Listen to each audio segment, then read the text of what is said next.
행복했던 시절이 있었다는 게 때로는 독이 됩니다. 안녕하세요. 저는 김경욱입니다.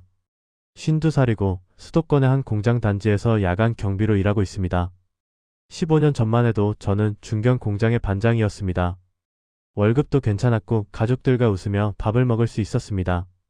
그런데 그 행복이 끝나는 데는 1년이면 충분했습니다. 2010년 봄이었습니다. 저는 공장 반장으로 일하며 아내 서정과 두 아이를 키우고 있었습니다. 서정은 동네 미용실에서 일했습니다. 손재주가 좋아서 단골 손님이 많았습니다.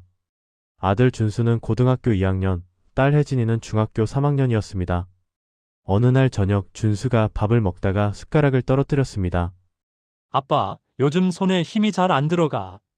처음엔 성장통인 줄 알았습니다. 그런데 일주일 뒤 준수가 코피를 흘리며 쓰러졌습니다. 급히 대학병원으로 갔습니다. 의사 선생님이 검사 결과지를 보더니 한숨을 쉬었습니다. 급성 골수성 백혈병입니다. 빨리 치료 시작해야 합니다. 머릿속이 하얘졌습니다. 백혈병이라니. 치료비는 얼마나 드냐고 물었더니 선생님이 조심스럽게 말했습니다. 항암 치료와 골수 이식까지 하면 최소 8천만 원은 보셔야 합니다.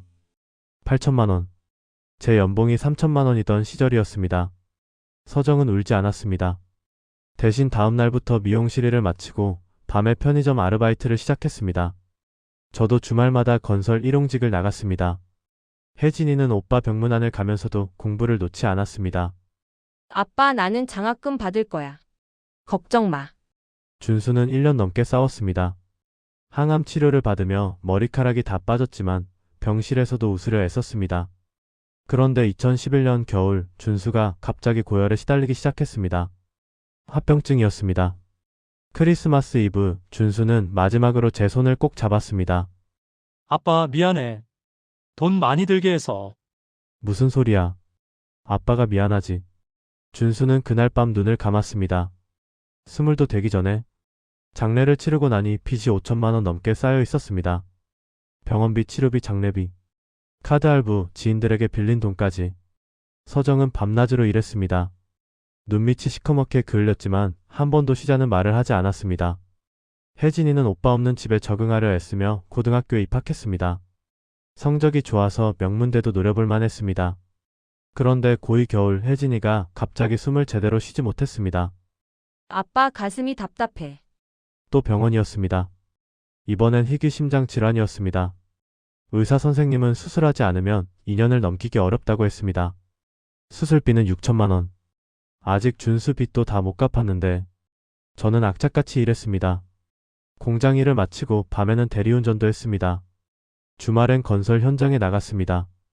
허리가 끊어질 것 같았지만 멈출 수가 없었습니다. 그러다 2013년 봄 제가 다니던 공장이 부도를 맞았습니다. 하루아침에 일자리를 잃었습니다. 밀린 월급도 못 받았습니다. 저는 작은 부품 공장을 직접 차리기로 했습니다.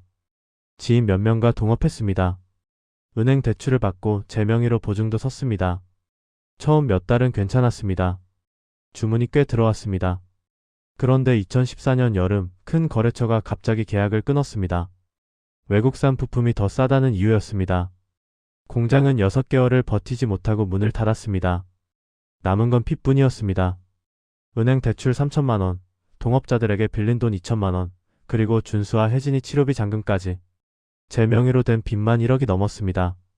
혜진이는 그해 가을 대학에 합격했습니다. 장학금을 받았지만 생활비는 필요했습니다. 서정은 미용실 일을 계속하면서 혜진이 생활비를 보냈습니다. 저는 건설 일용직과 야간 경비를 전전했습니다. 그렇게 2015년이 왔습니다. 1월 어느 날 집에 돌아오니 서정이 욕실에 서 있었습니다. 거울 앞에서 화장을 하고 있었는데 뭔가 달랐습니다. 립스틱 색이 평소보다 진했습니다. 빨간색이었습니다. 아이섀도도 짙었습니다. 여보, 오늘 뭐 있어? 아니, 그냥. 서정은 대답을 얼버무리고 화장품 파우치를 서둘러 챙겼습니다. 빨간 립스틱이 파우치 밖으로 살짝 보였습니다. 며칠 뒤 저녁 늦게 귀가했는데 현관문 앞에 담뱃재가 떨어져 있었습니다. 그리고 큰 구두 자국이 찍혀 있었습니다. 제 것보다 훨씬 컸습니다. 서정은 담배를 피우지 않습니다. 여보, 오늘 누가 다녀갔어? 택배 기사.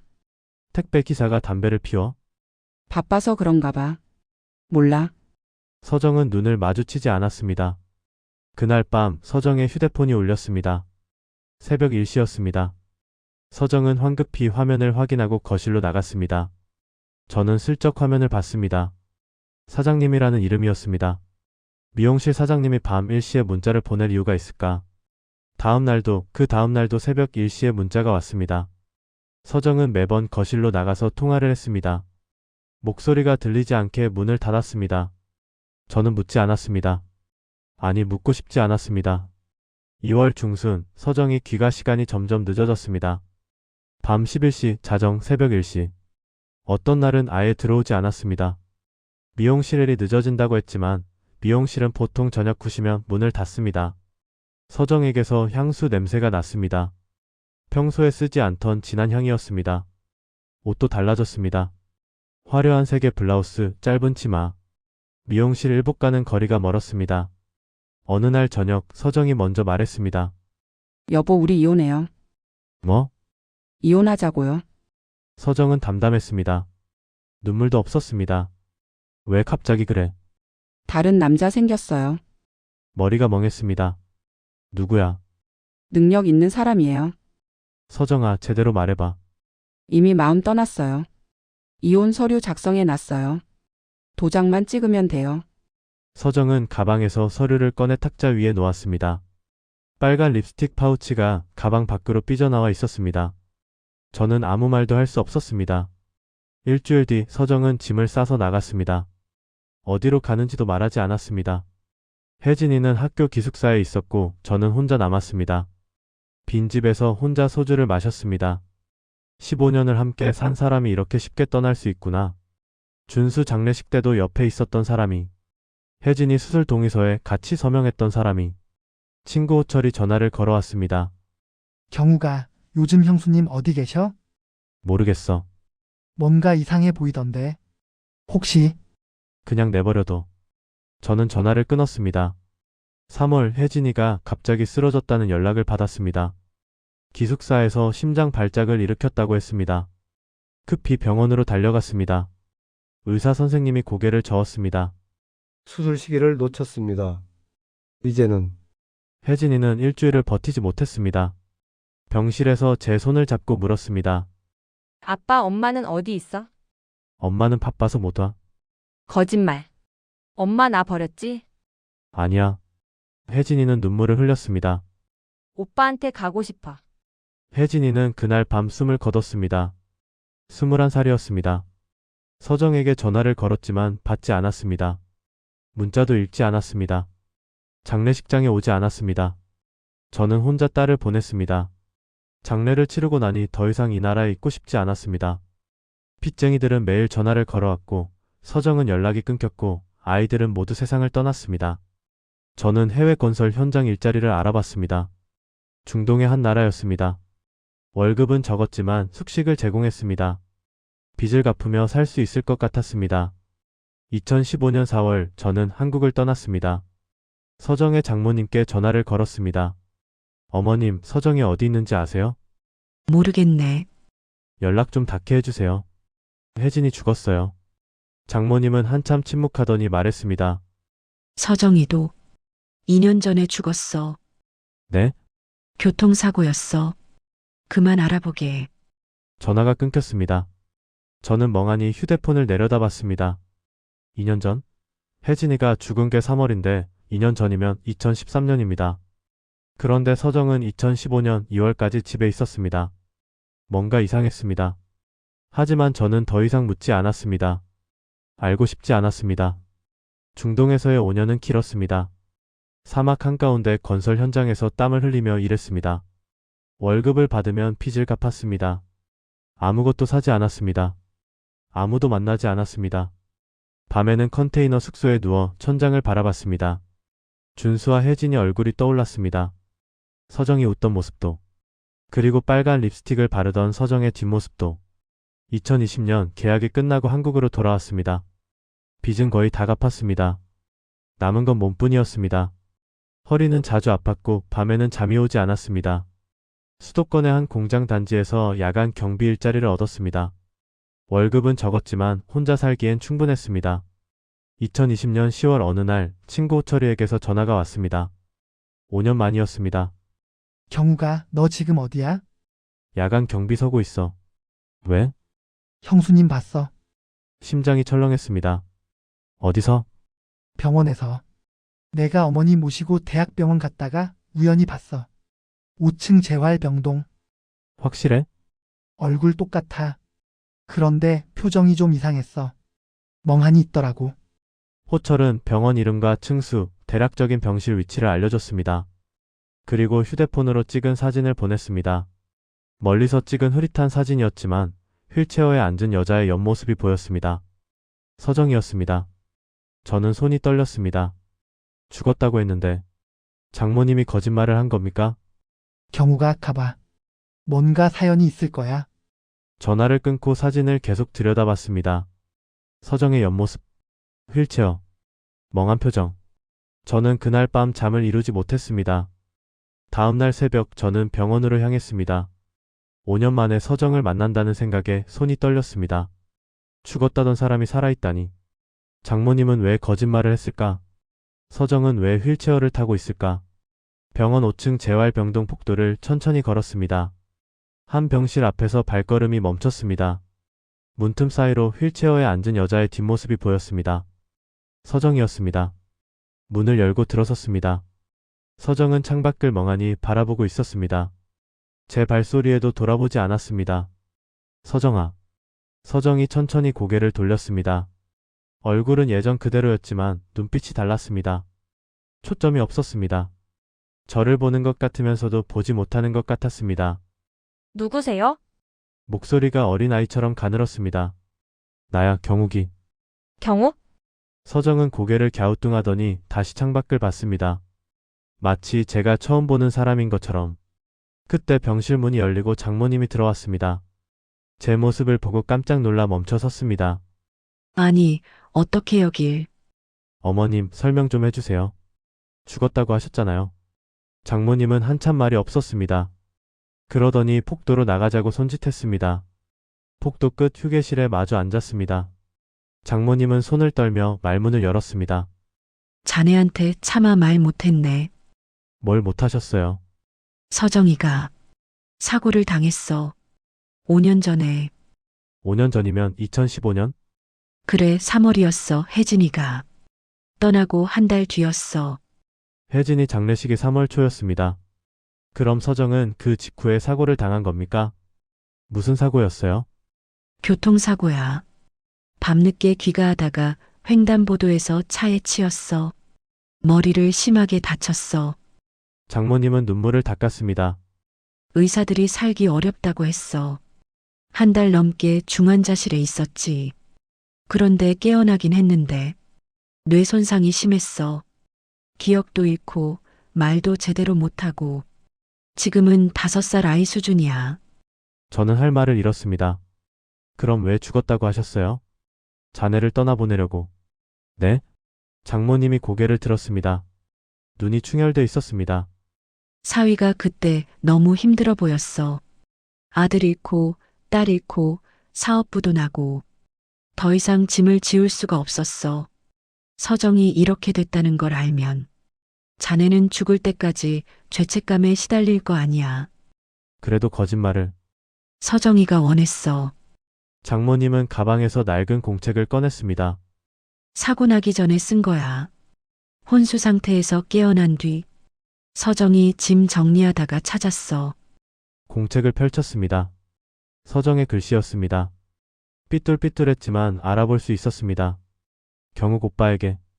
내가 만약 무슨 일이 생기면 오빠한테 알리지 마세요. 오빠는 이미 너무 많이 다쳤어요. 나까지 짐이 되고 싶지 않아요. 손이 떨렸습니다. 어머님, 서정이가 왜 이런 글을 썼어요? 무슨 일이 있었던 거예요? 장모님은 한참을 망설이다가 말했습니다. 돈 때문이었어. 장모님은 천천히 이야기를 시작했습니다. 2014년 혜진이 수술비가 필요할 때였습니다. 서정은 미용실 일만으로는 돈을 모을 수 없다는 걸 알았습니다. 그래서 다른 일자리를 알아봤습니다. 밤에 일할 수 있는 곳을 찾았어. 유흥업소였어. 유흥업소요? 서빙이었어. 술을 따르고 손님 시중 드는 거. 밤 10시부터 새벽 3시까지 하루에 15만 원씩 받았대. 한 달이면 450만 원. 서정은 그렇게 1년 넘게 일했습니다. 그런데 자네 공장이 부도나면서 상황이 더 나빠졌잖아. 은행 빚, 동업자들 빚까지. 서정이가 혼자 다 떠안으려 했어. 왜요? 왜 혼자? 사위 자존심 상할까봐. 장모님은 한숨을 쉬었습니다. 자네는 가장으로서 책임감이 너무 강한 사람이야. 아내가 유흥업소에서 일한다는 걸 알면 견디지 못할 거라고 서정이가 말했어. 그래서 서정은 거짓말을 했습니다. 바람을 피웠다고. 다른 남자가 생겼다고. 저를 밉보이게 만들어서 이혼하려 했습니다. 차라리 나쁜 년으로 기억되는 게 낫다고 했어.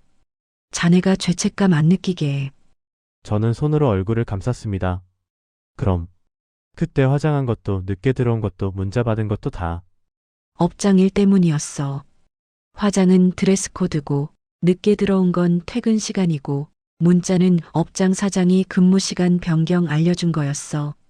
빨간 립스틱, 진한 향수, 밤일시 문자, 현관 앞 쿠드 자국. 모든 게 맞춰지기 시작했습니다.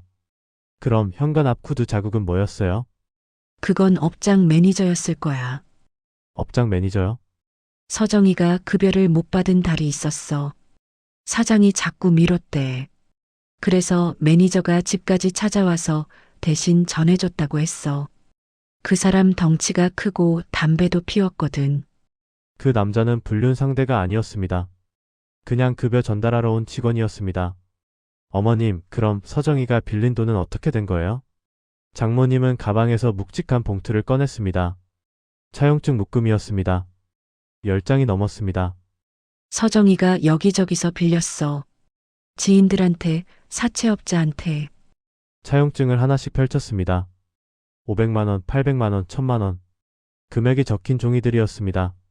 그런데 한 장을 보고 숨이 멎었습니다. 차주 이름이 김경욱이었습니다. 제 이름이었습니다. 이게 뭐예요?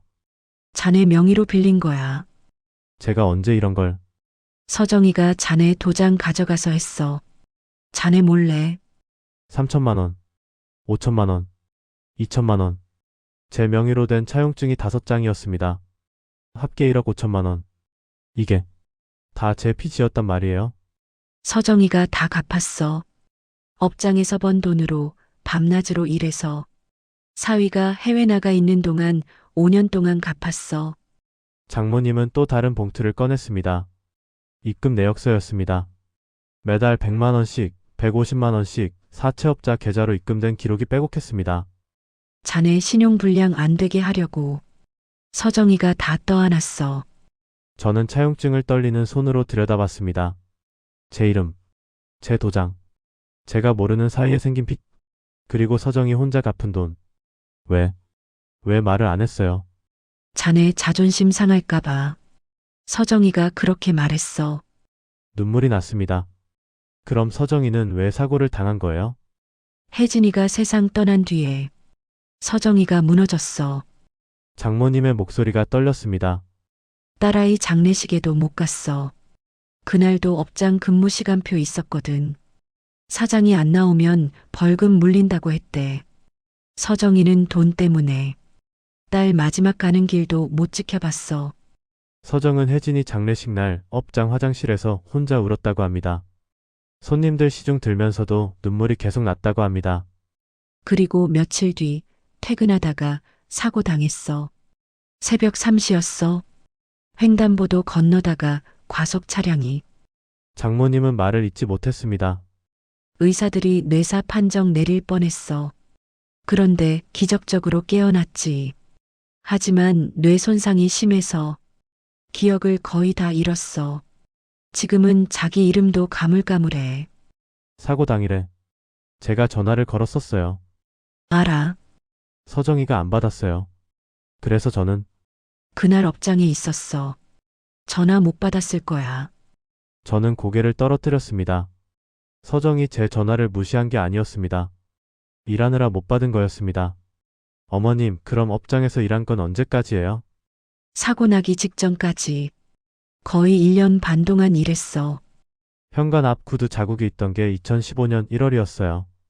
그때쯤 매니저가 자주 찾아왔나 봐. 급여 미지급 문제로. 장모님은 휴대폰을 꺼내 사진 한 장을 보여줬습니다. 업장 매니저의 사진이었습니다. 덩치가 크고 험상궂게 생긴 남자였습니다. 이 사람이야. 서정이가 말했어.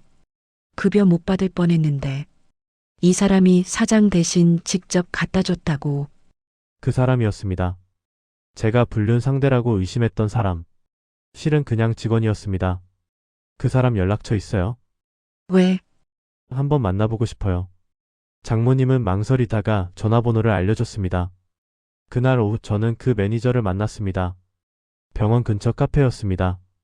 매니저는 담배를 피우며 말했습니다. 형수님 일 기억나죠? 성실하게 일하셨어요. 손님들한테도 평이 좋았고. 일은 구체적으로 뭐였어요? 서빙이요. 술 따르고 손님 얘기 들어주고. 그 정도요. 다른 건 안 시켰어요. 사장이 급여를 안 준 적도 있다던데. 한두 번 있었죠. 업장 사정이 안 좋았을 때. 그래서 제가 대신 가져다 드렸어요. 형수님 집 주소 알았거든요. 현관 앞 구두 자국, 담뱃재. 다 이 사람 것이었습니다. 그런데 형수님이 어느 날 갑자기 안 나오셨어요. 3월 초였나? 연락도 안 됐고요. 사고 당했어요. 그랬군요. 그래서 연락이 안 됐구나. 매니저는 담배를 끄고 한숨을 쉬었습니다. 형수님 힘들어 보였어요. 손님들한테 웃으면서도 눈은 울고 있는 것 같았어요. 가슴이 미어졌습니다. 병원으로 돌아왔습니다. 서정은 여전히 창밖을 바라보고 있었습니다. 서정아. 서정이 고개를 돌렸습니다. 여전히 저를 알아보지 못하는 눈빛이었습니다. 오늘 날씨 좋아요. 그래. 저 나비 봐요. 예뻐요. 서정은 손가락으로 창밖을 가리켰습니다. 어린아이처럼 순수한 목소리였습니다. 저는 서정의 손을 잡았습니다. 손이 거칠었습니다. 예전에 미용실에서 일할 때도 이렇게 거칠지 않았습니다. 서정아, 나 때문에 고생 많았지. 고생? 내가 너무 모르고 살았어. 미안해. 서정은 고개를 갸우뚱하더니 웃었습니다. 그 웃음이 너무 순수해서 더 슬펐습니다. 장모님이 병실로 들어왔습니다. 자네, 이제 어떻게 할 거야? 제가 보살피요. 자네도 형편이 어렵잖아. 괜찮아요. 제가 책임질게요. 장모님은 한참을 저를 바라보다가 고개를 끄덕였습니다. 서정이가 들으면 기뻐할 거야. 그날 밤 저는 혼자 병원 폭도를 걸었습니다. 머릿속이 복잡했습니다. 서정이 저를 위해 모든 걸 희생했다는 것. 제 명의 빚을 대신 갚았다는 것. 딸 장례식도 못 가고 이랬다는 것. 그리고 사고로 모든 기억을 잃었다는 것. 저는 그동안 서정을 오해했습니다.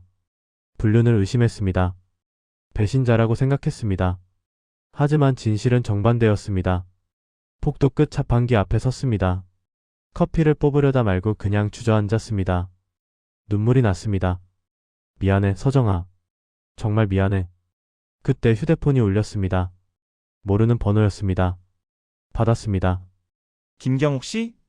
네. 저는 우진 사채 대부입니다. 심장이 철렁했습니다. 이번 주까지 원금 5천만 원 갚으셔야 합니다. 안 그러면 잠깐만요. 그 빚은 제 아내가 다 갚았어요. 원금만요. 이자는 아직 2년치 남았어요. 월 이자 200만 원씩. 그게 무슨... 법적으로 정당한 빚입니다. 이번 주 금요일까지 입금 안 되면 법적 조치 들어갑니다. 전화가 끊겼습니다. 저는 멍하니 휴대폰을 내려다봤습니다. 5천만 원. 저한테 그런 돈이 있을 리 없습니다. 장모님이 폭도로 나왔습니다. 무슨 일이야? 사채업자한테 연락 왔어요. 장모님 얼굴이 굳었습니다. 또 왔구나. 또요? 서정이 사고 나고 나서도 계속 연락 왔어. 원금은 갚았는데 이자를 받겠대. 불법 이자까지 다. 어떻게 하셨어요? 내가 조금씩 갚았어. 내 퇴직금이랑 저축한 돈으로. 그런데 아직도 5천만 원이 남았어. 장모님은 한숨을 쉬었습니다. 이거 어떻게든 해결해야 해. 저 사람들 가만 안 둬. 저는 고개를 끄덕였습니다. 다음 날 저는 법률 상담을 받으러 갔습니다. 변호사 선생님이 차용증을 살펴봤습니다. 이자 제한법 위반이네요. 이 정도 이자는 무효입니다.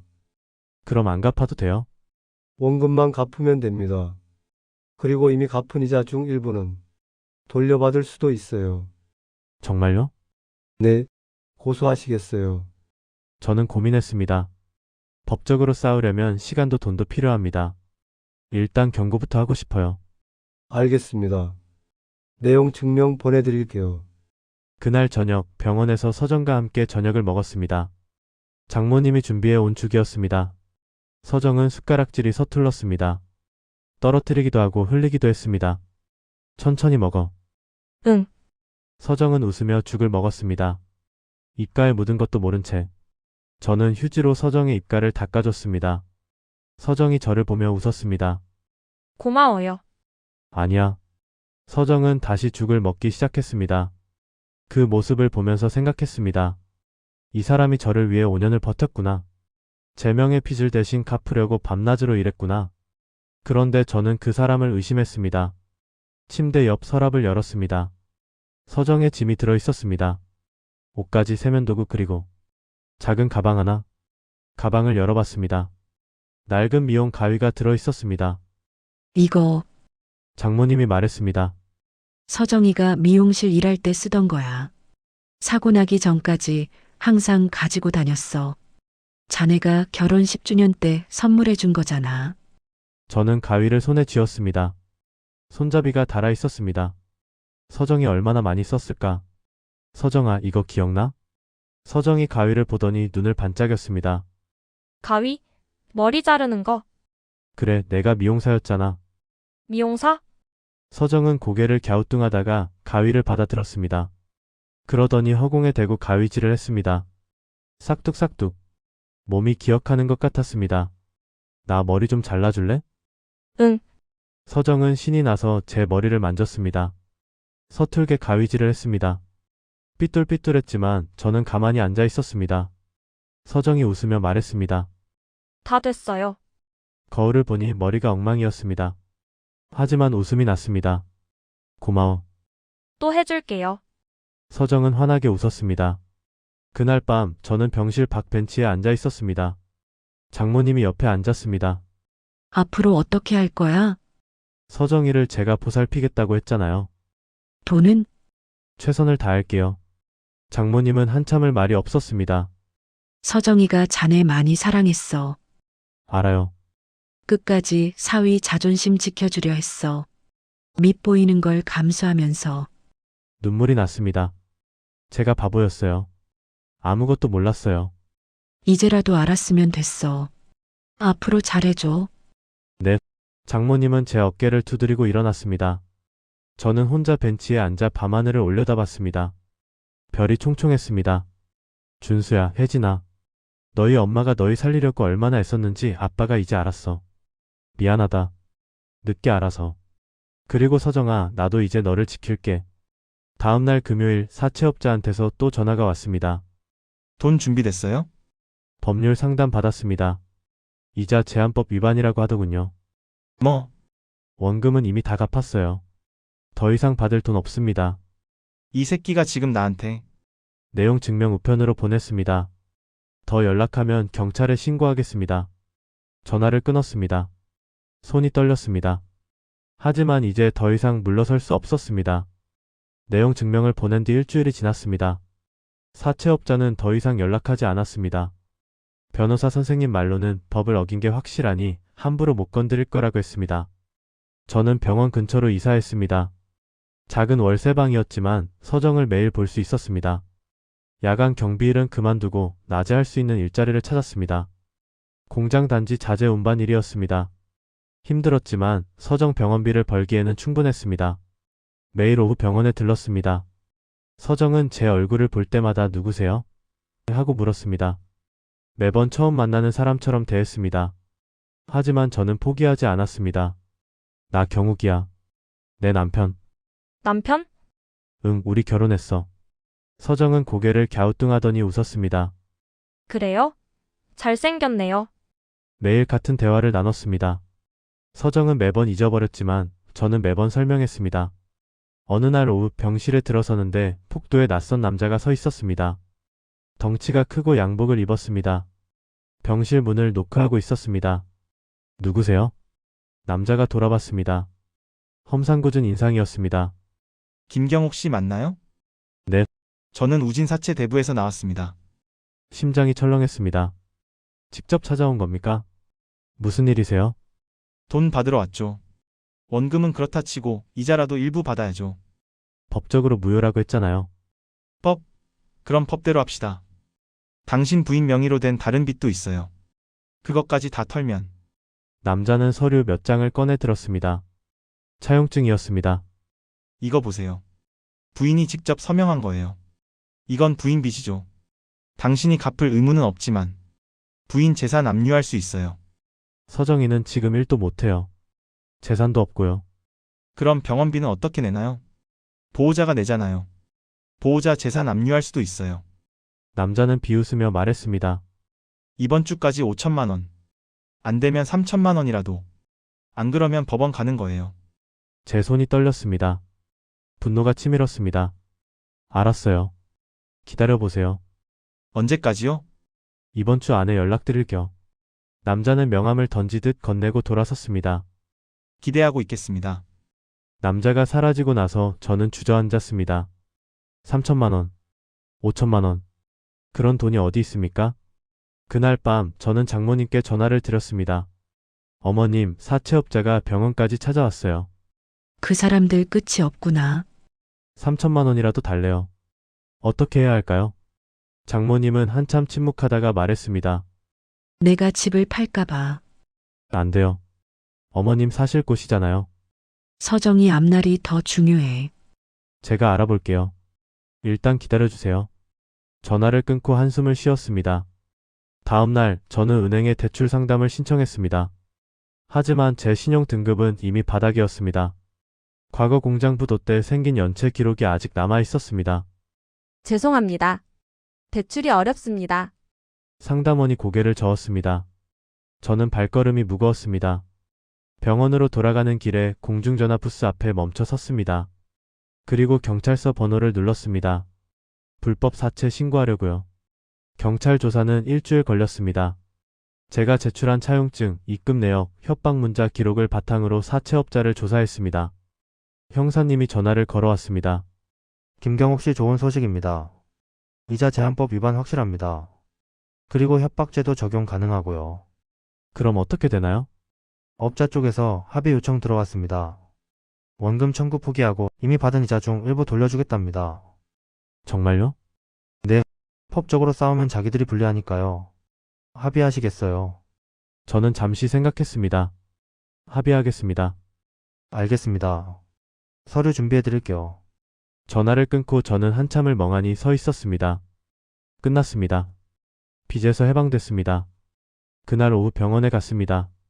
서정은 창가에 앉아 그림책을 보고 있었습니다. 장모님이 사다 준 동화책이었습니다. 서정아. 안녕하세요. 서정은 밝게 웃으며 인사했습니다. 여전히 저를 처음 보는 사람처럼 대했습니다. 오늘 좋은 일 있었어. 무슨 일이요? 빚을 다 갚았어. 빚?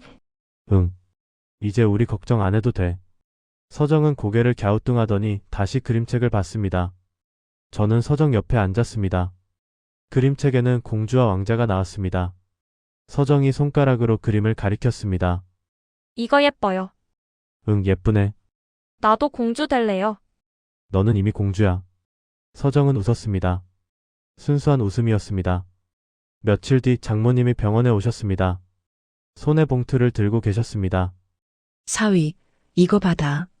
뭐예요? 사채업자한테 돌려받은 이자야. 2천만 원. 어머님이 가지세요. 아니야. 사위가 써. 서정이 치료하는데. 하지만 서정이는 이제 사위 책임이야. 내가 늙어서 언제까지 돌볼 수 있겠어. 사위가 잘 부탁해. 장모님은 제 손에 봉투를 쥐어주셨습니다. 서정이가 사위 만나서 행복했을 거야. 비록 기억은 못하지만 제가 행복했어요. 서정이 만나서. 장모님은 눈물을 닦으셨습니다. 그날 저녁 저는 서정과 단둘이 병실에 있었습니다. 장모님은 먼저 돌아가셨습니다. 서정이 침대에 누워 천장을 바라보고 있었습니다. 저기요. 응? 당신 누구예요? 나 경욱이야. 내 남편. 남편. 좋은 사람이에요? 글쎄 잘 모르겠어. 예전엔 못난 남편이었어. 왜요? 아내가 힘들 때 몰라줬거든. 서정은 웃었습니다. 괜찮아요. 이제 알았잖아요. 그 말에 가슴이 뭉클했습니다. 서정은 기억하지 못하지만 어쩐지 저를 위로해주는 것 같았습니다. 서정아, 나 머리 좀 잘라줄래? 응. 서정은 벌떡 일어나 침대 옆 서랍에서 미용 가위를 꺼냈습니다. 제가 넣어둔 가위였습니다. 서정은 의자에 앉은 제 머리를 만졌습니다. 그리고 조심스럽게 가위질을 시작했습니다. 싹둑싹둑. 소리가 병실에 울렸습니다. 어때요? 좋아. 잘하네. 나 미용사예요? 응, 예전에 미용사였어. 실력도 좋았고. 그래요? 서정은 신이 나서 계속 가위질을 했습니다. 어설펐지만 저는 가만히 앉아 있었습니다. 가위질을 하는 서정의 손이 떨리지 않았습니다. 몸이 기억하는 것 같았습니다. 수천 번 해온 동작이니까요. 다 됐어요. 고마워. 서정은 웃으며 가위를 내려놓았습니다. 저는 거울을 봤습니다. 머리가 조금 삐뚤었지만 나쁘지 않았습니다. 서정아, 너 정말 미용사 맞네. 에에. 서정은 푹 듯 웃었습니다. 그날 밤 서정이 잠든 뒤 저는 병실 창가에 섰습니다. 밖에는 비가 내리고 있었습니다. 준수야, 혜진아. 너희 엄마는 끝까지 너희를 사랑했어. 아빠도 이제 엄마를 지킬게. 비록 엄마는 아빠를 기억 못하지만 아빠는 엄마를 평생 기억할 거야. 창밖에 무지개가 떴습니다. 비가 그치고 있었습니다. 다음 날 저는 병원 측과 상담했습니다. 부인 상태가 조금씩 나아지고 있습니다. 재활 치료 꾸준히 받으시면 일상생활은 가능할 겁니다. 기억은요? 그건 어렵습니다. 뇌 손상이 심해서요. 하지만 새로운 기억은 만들 수 있어요. 새로운 기억이요? 네, 매일 같은 사람을 보고 같은 이야기를 들으면 언젠가는 익숙해질 겁니다. 완전히 기억하진 못해도 편안함을 느낄 순 있어요. 저는 고개를 끄덕였습니다. 그날 오후 서정과 병원 정원을 산책했습니다. 휠체어를 밀며 천천히 걸었습니다. 저기요, 당신 이름 뭐예요? 경욱이야. 경욱. 좋은 이름이에요. 고마워. 우리 친구예요? 응, 친구야. 그리고 부부기도 하고. 부부? 서정은 고개를 갸우뚱했습니다. 서정아, 우리 예전에 미용실에서 처음 만났어. 너 22살 때. 정말요? 응. 내가 내 머리 잘라줬어. 그때 첫눈에 반했어. 에에. 서정은 웃었습니다. 또 얘기해줘요. 우리 결혼하고 애들 둘 낳았어. 아들하고 딸. 둘 다 착했어. 애들은 어디 있어요? 하늘나라에 있어. 그럼 보고 싶겠네요. 응, 많이 보고 싶어. 서정은 제 손을 잡았습니다. 괜찮아요. 내가 있잖아요. 저는 서정의 손을 꼭 잡았습니다. 그래, 내가 있지. 저녁이 되어 병실로 돌아왔습니다. 서정은 침대에 누워 눈을 감았습니다. 피곤해요. 그래, 푹 쉬어. 저기요, 경욱? 응? 내일도 와줄 거예요? 당연하지. 매일 올게. 약속이에요? 약속이야. 서정은 미소를 지으며 잠들었습니다. 저는 서정의 손을 잡고 앉아 있었습니다. 손이 따뜻했습니다. 그날 밤 병실을 나와 복도 벤치에 앉았습니다. 친구 호철이에게 전화를 걸었습니다. 경우가 어떻게 됐어? 다 정리됐어. 빚도 갚았고 사채업자도 해결했어. 다행이다. 형수님은? 기억은 못해. 하지만 괜찮아. 내가 평생 기억할 거니까. 그래, 잘할 거야. 호철아, 고마워. 내가 병원에서 봤다고 알려줘서. 당연한 거지. 형은 내 친구잖아. 전화를 끊고 한숨을 쉬었습니다. 한 달이 지났습니다. 서정의 재활치료가 계속됐습니다. 이제는 휠체어 없이도 천천히 걸을 수 있었습니다. 말도 조금씩 늘었습니다. 어느 날 오후 병실에 들어섰는데 서정이 웃으며 말했습니다. 경욱 씨? 처음으로 제 이름을 불렀습니다. 나 알아봐? 잘 모르겠어요. 그런데 당신 얼굴 보면 기분이 좋아요. 눈물이 났습니다. 나도 내 얼굴 보면 기분 좋아. 서정은 웃었습니다. 2달이 지났습니다. 서정이 퇴원했습니다. 의사 선생님이 집에서도 재활 치료를 계속하면 더 나아질 거라고 했습니다.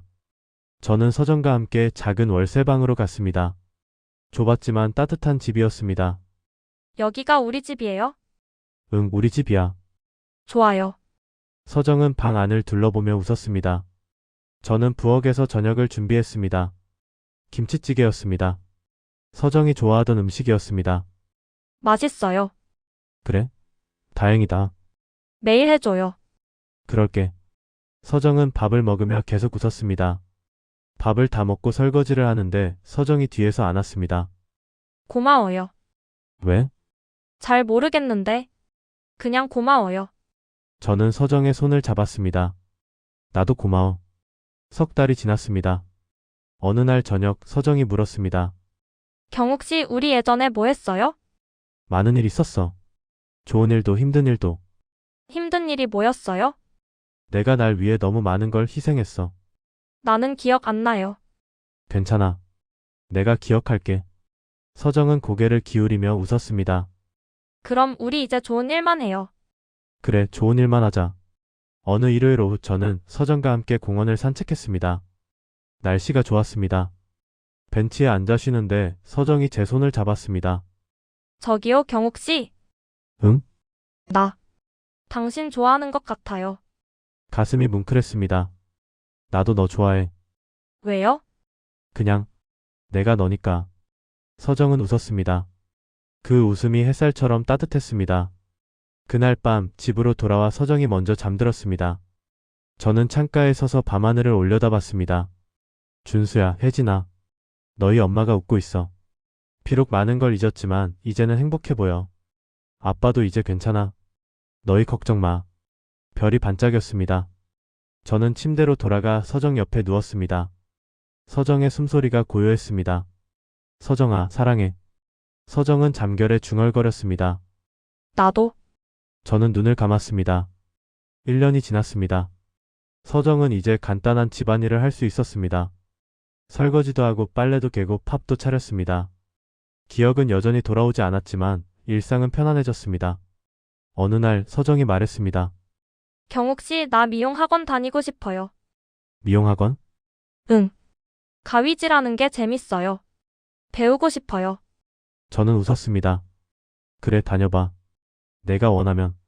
서정은 미용학원에 등록했습니다. 선생님이 서정의 사정을 듣고 무료로 가르쳐 주겠다고 했습니다. 서정은 매일 열심히 연습했습니다. 집에서도 제 머리를 자르며 실력을 키웠습니다. 어때요? 점점 나아지네. 진짜요? 기뻐요. 서정은 환하게 웃었습니다. 2년이 지났습니다. 서정이 미용사 자격증을 땄습니다. 시험을 3번 만에 통과했습니다. 경욱 씨, 내가 해냈어요. 정말 잘했어. 축하해.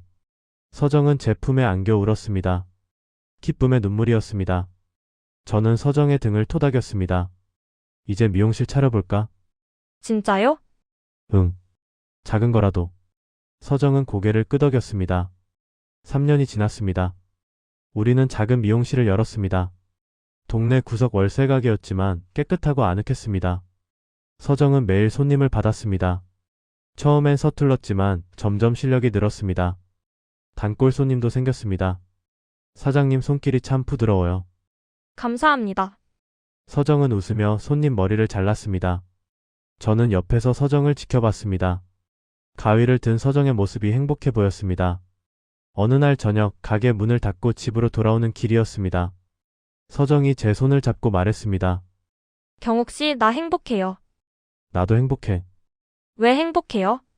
내가 옆에 있으니까. 서정은 웃었습니다. 나는 기억은 잘 안 나지만. 당신이 좋아요. 나도 너 좋아해. 많이. 우리는 손을 잡고 걸었습니다.